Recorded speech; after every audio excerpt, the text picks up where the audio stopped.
Welcome to the stage Ambassador Mark Green of the Woodrow Wilson International Center for Scholars and Her Majesty Queen Rania Al Abdullah, Hashemite Kingdom of Jordan.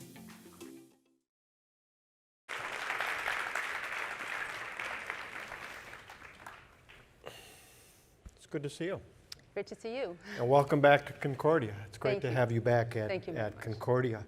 So it's been a historic week. We look at, you were in attendance, we honored a monarch, a long-serving monarch in the United Kingdom, and a reminder of stable leadership all around the world. We come here and we're reminded of all the issues that we have to take on. And you've really been a leader in trying to elevate new leadership, particularly young leadership. So given all the challenges that we see and given the reminders of what leadership has looked like, how do we get to elevating that new generation and bringing them into these challenges? Well, when you look at the world today, I think history tends to progress in a linear fashion with some disruption here and there that causes us to adjust and adapt. But then every now and then, conditions converge and they cause a big jolt in the world. A seismic shakeup that really redefines our future and requires us to adopt new mindsets and to shift gears, really. And I think we are at that juncture in our history. I think it's the cumulative effect of technology, climate change, mass migration, pandemics have put us in a place that really is very disruptive. And at a time like this, I think the most important characteristics of leadership are flexibility and the ability to adapt. Because if you adapt, and when we bend, we don't break, we just find new ways to progress. And I think that lag time between when the disruption happens and when the leader deals with it effectively is really a great determinant of success of leadership. So you'll find some leaders who will try to resist change. They'll try to force fit a new reality into old molds, which never works.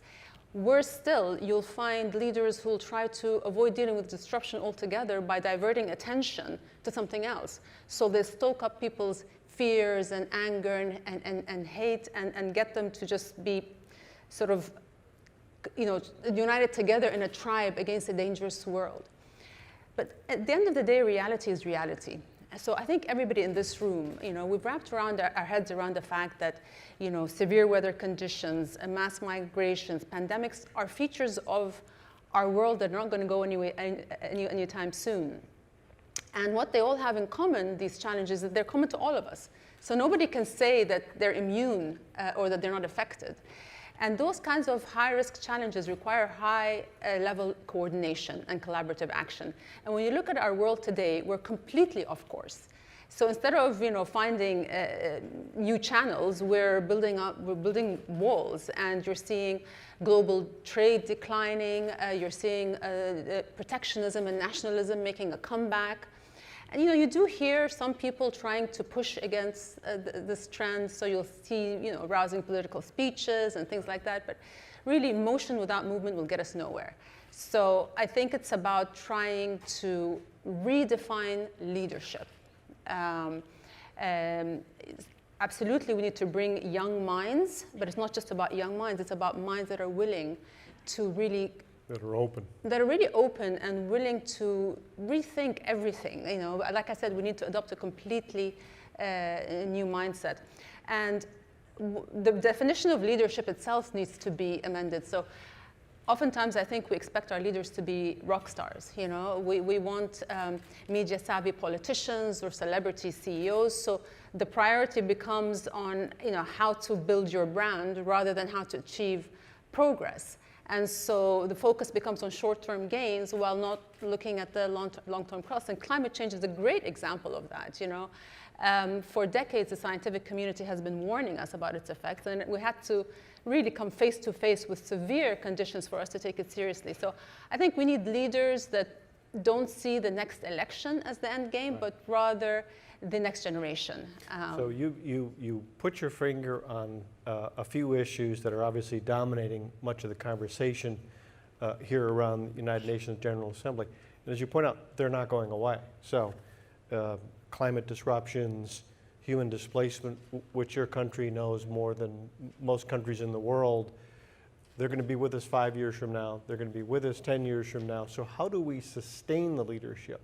Not only have the leadership, as you point out, for the next election, but how do we sustain this, given that these challenges are generational? Well, it's about understanding the nature of these challenges. I mean, our world is in this equilibrium, and it will be this way for some time.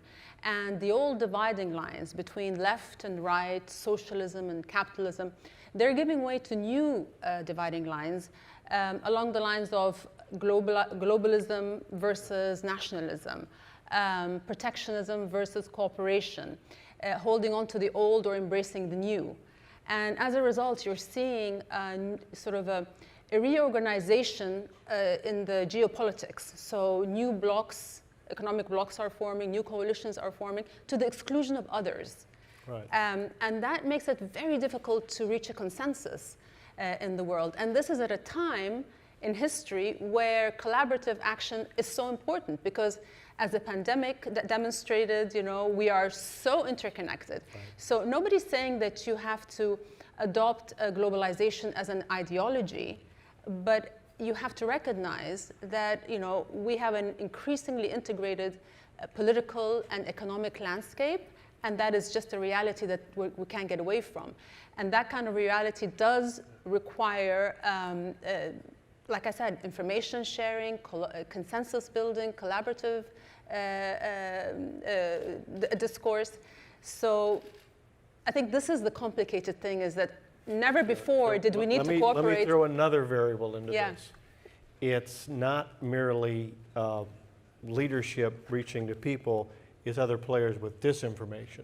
Yes. So it's not simply you putting out the truth, it's having to counter untruths, misinformation. Absolutely. How does that play in? How do we deal with that? How do we overcome that? Look, honesty has always been the currency of leadership, but it's more critical today at a time of misinformation and constant disruption, where mistrust has become the default mode, default reaction. All of us every day are bombarded with a barrage of news and information, and change is happening at a dizzying pace. So in that real fog of upheaval, I think we've all become vulnerable to a media landscape that rewards outrage over honesty. So I feel that misinformation poses the greatest threat to our world today. I mean, I'll go out on a limb and say it's more dangerous than climate change, pandemics, wars, anything else, because accurate and sound information is a prerequisite to dealing with all these challenges. And so how can we deal with these challenges when different groups of people rely on a different and sometimes contradictory set of facts? Yeah. You know, the manipulation of our perception of the world is happening to us constantly, whether we're aware of it or not. It's like a constant war, an ongoing war on truth, on fact, on data, on science, on rational thinking, on sound judgment. And that's incredibly dangerous. And the goal of misinformation isn't just simply to misinform. Right. It is to manipulate our thinking and our actions to the service of somebody else's political agenda, which means that we have to be incredibly selective and prudent and really vigilant in what information we decide to believe in, and we have to go that extra fact-checking mile. I mean, honestly, today in the United States, if you flip between CNN and Fox News, it'd be difficult to think that you're living in the same country. Mm-hmm. You know, and they can't possibly be reporting on the same issue because it's just completely different. And I think that is incredibly dangerous. And it leads to a polarization that I'm seeing in this country that is really, really worrying. You know, it's one thing to disagree with someone. It's a very different thing when you dismiss someone. So you can respectfully disagree with someone, but if you dismiss them, you're just completely banishing them. You're not even acknowledging them. And it's a challenge for everyone, no matter what end of the spectrum they are, to really try to see the other side, not just to make just a wholesale judgment of them or just throw titles. You mentioned being in London, and I can tell you one thing during my time, a couple of days in London, that I really felt, and I was very affected by it, because we live in increasingly fractious times. But what I felt there was, because of the monumental loss that they're feeling, they put all their differences to one side and they just came together. And it was so reassuring for me to see the sense of unity and community, that it can be done. Right. And honestly, it's not even a choice for us, because the pandemic demonstrated at once how interconnected we are, because you have a virus that can circle the globe in days and upend our world order for years to come. We see how the war in Ukraine is causing starvation in other countries of the world. So isolation is not an option, and so collaborative action is a must, whether we like someone or so I think the challenge for leaders today is not just to work with people that they agree with and they like and they share the same values and principles, but how do you work with someone you don't agree with, Constructive disagreement. Because the future generations depend on that ability to reach out to someone you don't like or don't agree with and focus on the end game of the challenges that we have ahead of us and how we're going to deal with it. Climate change is not going to fix itself, right? And climate does not recognize national borders. So if every country has to come to the table.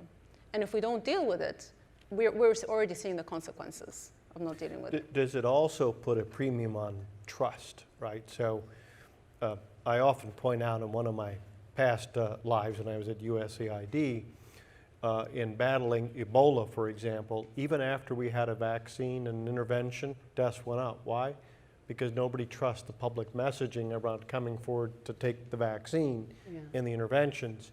So you have to have leadership that people can believe in.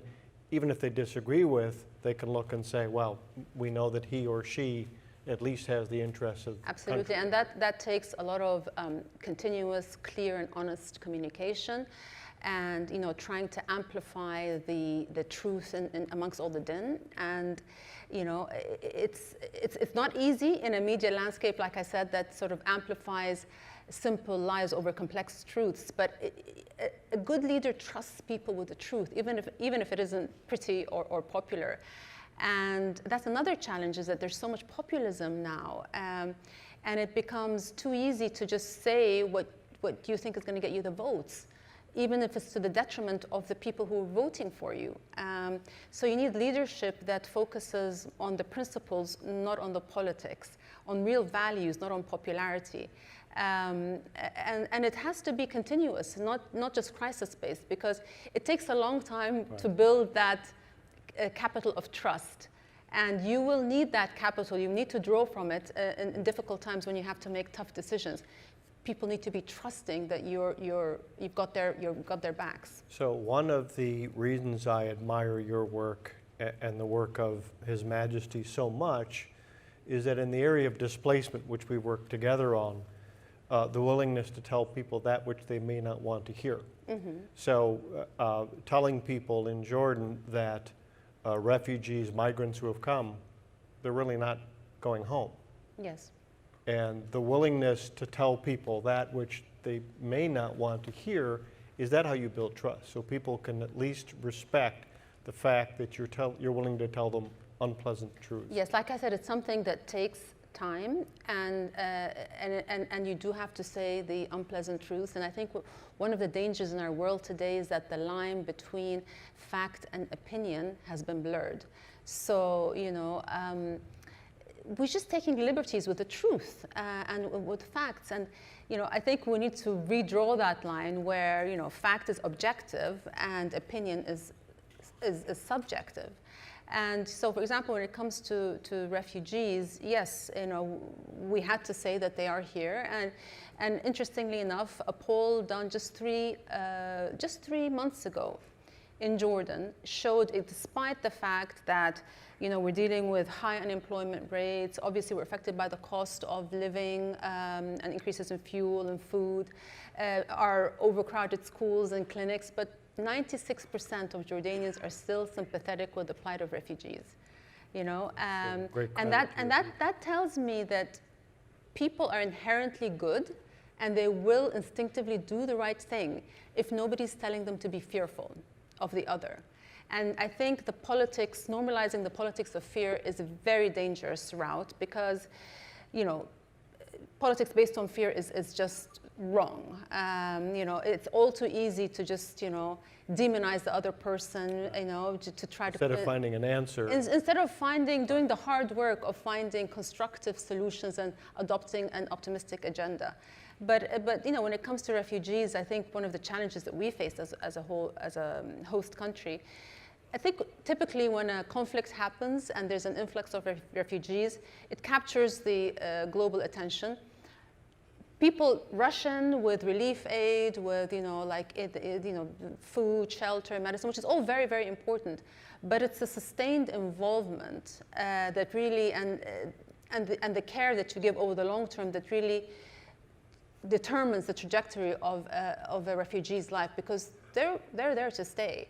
And so there needs to be that shift. You know, it's not something that you can just dip in and out of.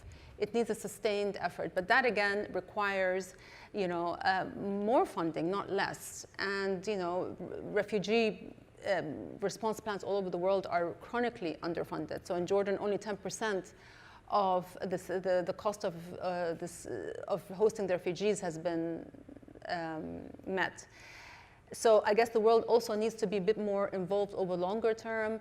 Reallocation, you know, our numbers are very insufficient, so you find many wealthy countries just wanting to take a small number of refugees. So that whole refugee issue needs a wholesale rethink. Well, and don't we also run the risk?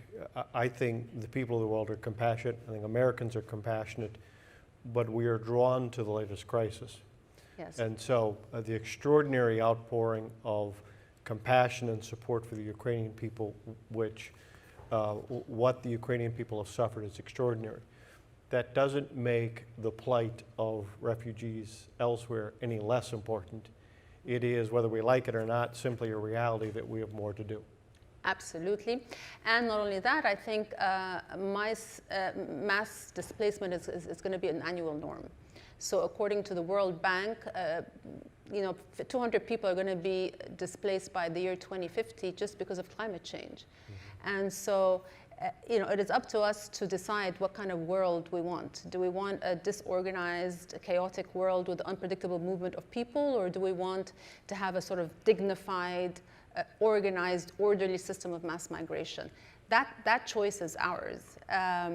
And so, yeah, it's something. It's another issue that requires collaborative action, and it requires people to realize that, you know, this is not just, this is a global responsibility. It's an obligation. It's not an option for us whether we want to deal with it or not, because we're all going to be affected by it. So finding those ways of like I said, there's never been a time where we needed more cooperation, and there's never been a time when there's been so little of it. Mm-hmm. And that's, I think, the conundrum of our world. And you know, the challenges that we're facing today, there's so much unevenness and uncertainty. So everywhere in the world, you know, I think the pandemic really showed, it exasperated and exposed the unequalness in our world, you know. And so the dividing lines between countries, rich and poor, have increased. And within countries, you find that the inequality along race, gender, income have really increased. So that all sets a very dangerous stage for if we don't change the way we do things. We are rapidly running out of time, but one thing I wanted to point to, a couple of years ago, I had the honor of walking with you through some of the schools that you support that are providing some of the skills training for young people. Yes. Both those who are new Jordanians and Jordanians. Mm-hmm. And is that where you see the hope in these young people that are getting these skills and tools and what they can do? You know, that's the reason why my main focus is education, because I think it's the only way to change the trajectory. And I think today, the amount of change that you can make, it's unprecedented because you have the tools. You don't have to wait for governments to change. You don't have to wait to build new schools or whatever. You have the technology. You have all that's available to you online. And if you just have the connectivity and the mobile devices and just some of the basic infrastructure, you can make a huge change. And I think that's where leadership, proper leadership starts. So, Your Majesty, we have a week in which we honor long-term leadership that provides stability, and now we have your conversation with our audience, which is showing the next chapter of leadership, taking these challenges on. Congratulations, and thank you for the great work that you do. It's a pleasure. Thank you so much. Thank you. Thank you.